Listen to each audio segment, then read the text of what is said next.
One of the things we hear a lot on Facebook or when we see you at events is that you're always looking for new dinner ideas, ones that are quick, tasty, and that the whole family will love. Well, here's another one to add to your arsenal of easy recipes. All we do is saute some Italian-style turkey sausage with the casing removed, along with some onions, peppers, and a bit of garlic. Once the sausage is cooked through, we add a couple of cans of diced tomatoes, a good amount of sliced mushrooms,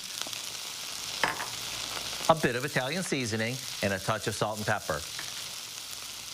Now we let that simmer for about 10 minutes while we cook up some pasta. As for the type, that can be anything you have on hand. Maybe penne, rotini, or even bow ties. Once it's tender and we drain it, we top it with our sausage mixture. You see, the whole thing didn't even take 15 minutes. And when we poured this flavor-packed sauce with the sausage and veggies over all those nooks and crannies of our pasta, you can bet this is gonna be good. So here's what I propose. Go online and get the recipe for what we call quick as a wing pasta. And after you do, let us know on Facebook what you thought of it. I'm Howard in the Mr. Food Test Kitchen, where today we found a quick as a wink way for you to say, ooh, it's so good.